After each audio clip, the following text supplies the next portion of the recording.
عن أنس بن مالك رضي الله تعالى عنه قال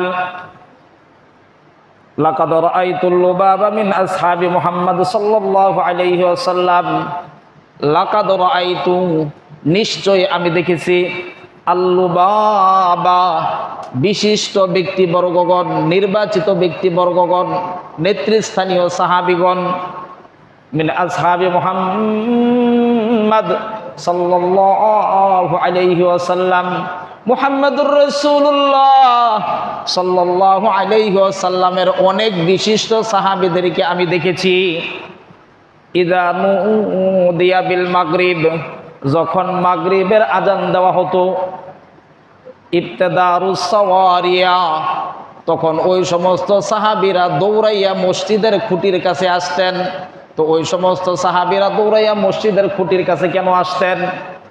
লিউসাল্লু রাকাতাইনি ক্বাবলাল মাগরিব, যাতে করে মাগরিবের পূর্বে 2 রাকাত নামাজ আদায় করতে পারেন।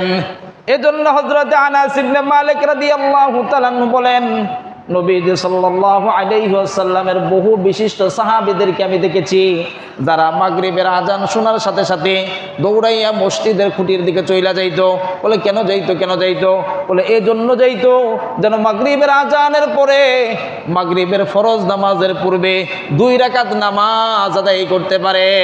এরপর আসুন আরেকটা হাদিস হযরত আনাস ইবনে মালিক রাদিয়াল্লাহু তাআলা সনদে বর্ণিত। এই হাদিসটি আপনাদের সামনে উপস্থাপন করি। এই হাদিস যদি উপস্থাপন করা হয় তাহলে আমাদের অনেক দ্বিধাদ্বন্দ্ব ভেঙে যাবে।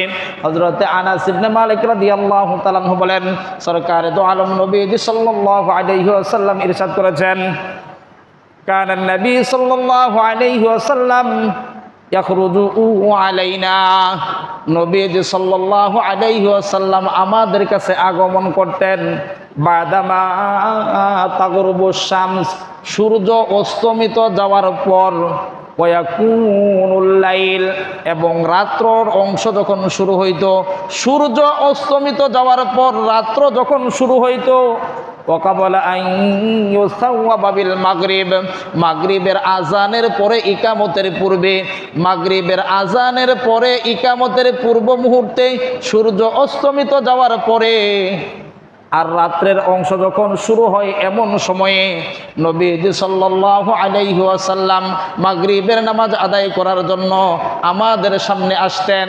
আর নবীজি যখন আমাদের সামনে আসতেন তখন নবীজি সাল্লাল্লাহু আলাইহি ওয়াসাল্লাম আমাদেরকে দেখতেন যে আমরা অনেকেই তখন নামাজ আদায় করতেছি। এই নামাজের দৃশ্য দেখা নবীজি সাল্লাল্লাহু আলাইহি ওয়াসাল্লাম আমাদেরকে কোনোদিন নিষেধ করে নাই। আবার আমরা এই নামাজ আদায় না করলে নবীজি কোনোদিন আমাদেরকে এই নামাজ আদায় করার জন্য আদেশ করে নাই। তাহলে এই হাদিস থেকে আমরা স্পষ্টভাবে বুঝতে পারলাম মাগরিবের আজানের পরে যদি কোনো ব্যক্তি 2 রাকাত নামাজ আদায় করে তাহলে এটা জায়েজ, এটার জন্য কেউ নিষেধ করতে পারবো না, আবার এটার জন্য কেউ আদেশ করতে পারবো না। সময় যদি থাকে, সুযোগ যদি থাকে, আর কোনো জায়গার ভিতরে যদি এটার প্রচলন থেকে থাকে তাহলে সেটা ভিন্ন বিষয়। কিন্তু যেই জায়গার ভিতরে এই নামাজের প্রচলন নাই সেই জায়গার ভিতরে নিজে প্রচলন করে ফিতনা তৈরি করা, এটাও তৈরি করা যাবে না। বুঝাইতে পারছি? যদি কোনো জায়গায় এটা প্রচলন আগে থেকে থাকে, মাগরিবের পরে কেউ যদি 2 রাকাত পরে প্রচলন আগে থেকে থাকে তাহলে পড়বে, সমস্যা নাই। কিন্তু যেই জায়গার ভিতরে প্রচলন নাই এই জায়গার ভিতরে নিজে জোর জবরদস্তি খাটিয়ে প্রচলন করার চেষ্টা করা, এটাও করা যাবে না। অর্থাৎ ফিতনা তৈরি করা যাবে না। বুঝাইতে পারছি? অর্থাৎ মাগরিবের পরে যদি কোনো ব্যক্তি 2 রাকাত পড়ার সুযোগ পায়, পড়তে যদি চাই পড়তে পারে, এটা জায়েজ আছে।